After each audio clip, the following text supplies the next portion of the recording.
आज एक film star का निधन भी हो गया। फिल्म स्टार का निधन, अभिनेता विनोद खन्ना अब हम सबके दिलों में बसे हैं। हमने उनसे जुड़ी यादों को आज पूरे दिन आपसे साझा किया।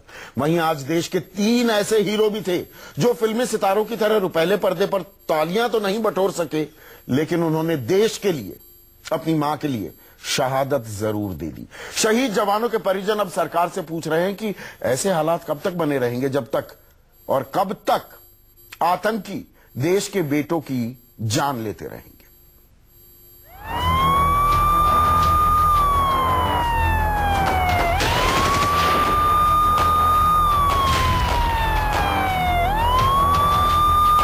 आर्मी के कैंप पर हुए हमले में 26 साल के कैप्टन आयुष यादव शहीद हो गए। आयुष ने अपनी कुर्बानी दे दी, लेकिन दहशतगर्दों को कैंप के भीतर घुसने नहीं दिया। कैप्टन आयुष कानपुर के जाजमऊ के रहने वाले थे। हीत के पिता कहते हैं कि जम्मू कश्मीर में हालात लगातार बिगड़ते जा रहे हैं, ये देश के लिए ठीक है। आयुष इस साल आतंकी हमले में शहीद होने वाले सेना के दूसरे ऑफिसर हैं। आतंकी हमले में राजस्थान के रहने वाले 46 साल के सूबेदार भूप सिंह भी शहीद हो गए। भूप सिंह दौसा के रहने वाले थे। वहीं आंध्र प्रदेश के विशाखापट्टनम के 38 साल के जवान वेंकटरामन ने भी अपनी शहादत दी।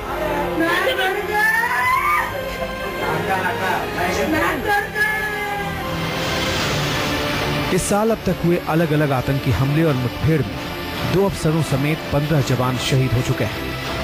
वहीं सुरक्षा बलों ने 39 आतंकियों को ढेर किया। कानपुर से ज्ञानेंद्र शुक्ला के साथ ब्यूरो रिपोर्ट, न्यूज़ 24। और यहां आपको बता दें कि जनवरी से अब तक जम्मू कश्मीर में आतंकी हमले और मुठभेड़ में 15 जवान शहीद हो चुके हैं। इस साल ऐसी 8 घटनाएं सामने आ चुकी हैं। इससे साफ जाहिर है कि उड़ी हमले के बाद पाकिस्तान को सिखाया गया सर्जिकल स्ट्राइक का सबक उसे याद नहीं है। हैरानी की बात यह भी है कि सबसे ज्यादा हमले आर्मी और सीआरपीएफ कैंप पर हुए हैं और इसका तरीका भी ज्यादा अलग नहीं था।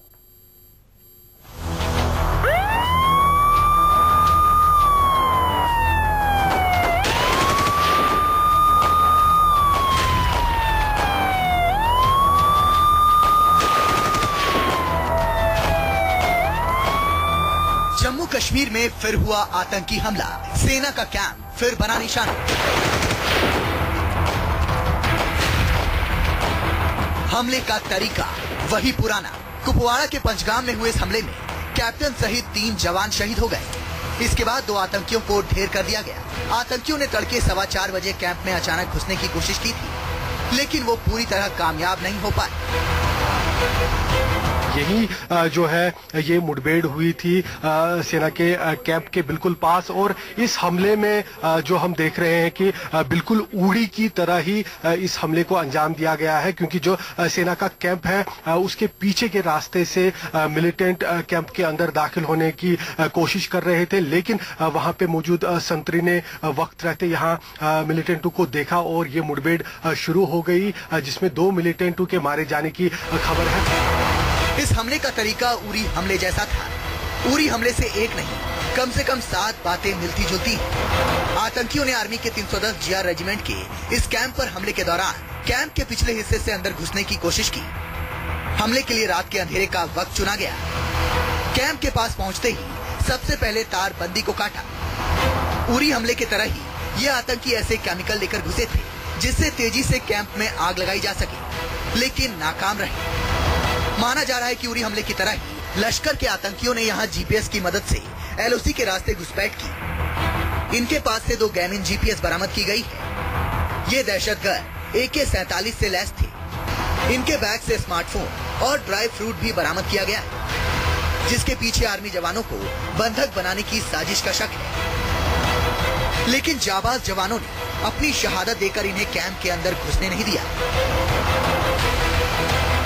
सूत्रों की माने तो सेना को पहले से आतंकी हमले को लेकर अलर्ट किया गया था। सबसे ताजा अलर्ट सुबह 3:30 पर मिला था। इसके 45 मिनट बाद आतंकियों ने कुपवाड़ा के इस कैंप में घुसने की कोशिश की। सूत्रों से मिली जानकारी के अनुसार MHA ministry of home affairs ने इस हमले के बारे में पहले ही अलर्ट जारी किया था। कुछ दिन पहले जब न्यूज 24 ने भी बताया था कि लश्कर के कई आत्मघाती हमलावर घाटी में घुसपैठ कर चुके थे और कई आत्मघाती हमलावर यहां घुसपैठ करने वाले हैं, जिसके चलते कल सेना को इसके बारे में और भी जानकारी मिली और रात को ही सेना ने भी अलर्ट कर दिया। आतंकियों से एनकाउंटर के दौरान यहाँ जवानों पर पत्थरबाजी की भी खबरें आई हैं। हमले के बाद गृह मंत्री राजनाथ सिंह ने उच्च स्तरीय बैठक बुलाई और हालात की समीक्षा की। कुपवाड़ा से आसिफ सुहाब के साथ शिवांग माथुर, दिल्ली, न्यूज 24।